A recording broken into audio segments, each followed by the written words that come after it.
Here's a little riddle for you. Aside from water, it's the most popular beverage in the world, and some even call it medicine in a mug. It hasn't quite caught on here in the United States, though. I'm talking about tea, of course, and here to tell us all about tea's amazing health benefits and some creative ways to include it in our diets is our resident food coach and registered dietitian, Cynthia Sass. Hello. Cynthia, great to see you again. Thank you, you too. So tea is so popular all around the world, obviously. Yes.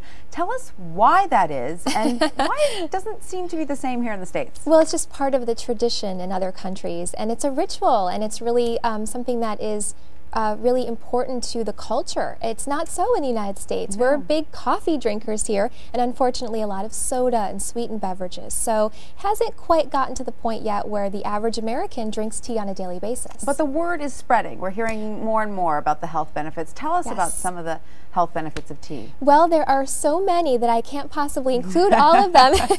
In fact, there are about 5 that I think are really interesting and important right now. We know, for example, that bone health is really increased in tea drinkers. People who drink tea on a regular basis have better bone density and they lose less bone as they age. So people may not be aware of that benefit. Now, heart health, of course, we know that that one's there. People who drink tea have a 20 to 30% lower risk of heart disease, #1 killer in the United States, and a 40 to 60% lower risk of stroke. That's probably because the amazing antioxidants, the polyphenols in tea, protect the arteries and prevent them from hardening. And that's really the domino effect that's, kind of creates that risk of heart disease and stroke. So if you can keep those arteries nice and soft and clear, you're going to really lower that risk.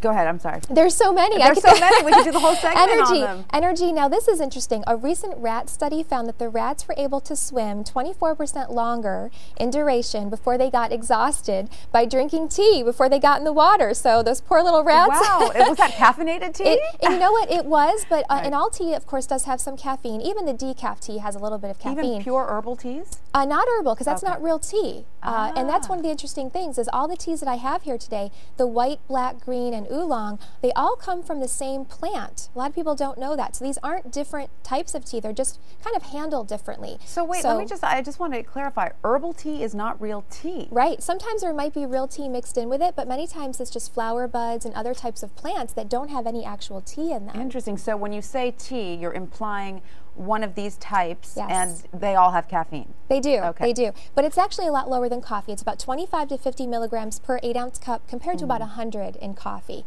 So it could be 50 to 75% lower. But all these health benefits that we were talking about earlier, do those also apply to herbal teas or not necessarily? No, just the real tea. Interesting. So the difference is green tea is, we know, extremely beneficial. In fact, a recent study in Japan found that people, older adults, who consume just 2 cups a day, so 2 of these, had a 50% lower risk of age-related memory loss compared to people who had 3 cups a week. Now, the difference between white tea and green tea, they're very similar. The only thing is green tea is allowed to mature a little bit longer, but they're both picked pretty early on. Now, the black tea is actually the same as the green tea, except after it's picked and dried, it's rolled. And what that does is it cracks the surface of the tea leaves. It allows oxygen to interact with the enzymes that are in the tea, and that's what gives it that black color. And then the oolong tea is in between the green and the black, so it is rolled, but it's handled a little bit more delicately than the black tea, so it has a little bit more of a green, in between a green tea and black tea flavor. Now, all of these are rich in antioxidants. They're all relatively low in caffeine, again, compared to coffee. And, what they found recently is that tea drinkers their cells have a younger biological age than non-treat.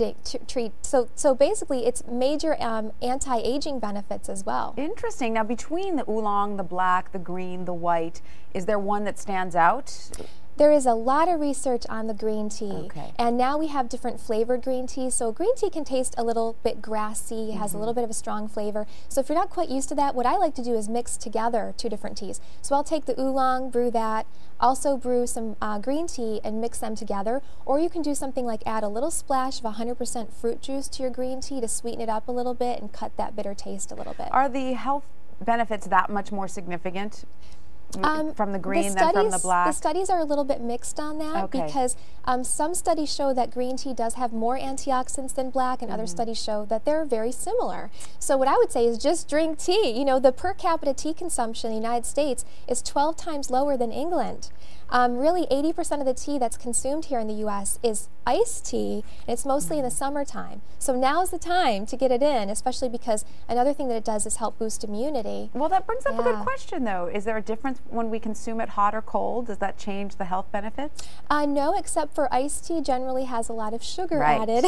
Right. So we don't want to add that to the tea. You'll still get the health benefits from the antioxidants, though. But really, here in the United States, we're used to, we're used to having our coffee. And I would say what I do is in the morning I have my coffee, and then as soon as I have that 1 cup, I switch over to tea for the rest of the day. You've inspired me to change my afternoon coffee habit to a tea habit. I'm going to give it a shot. I'm just worried that the lack of caffeine might be a problem.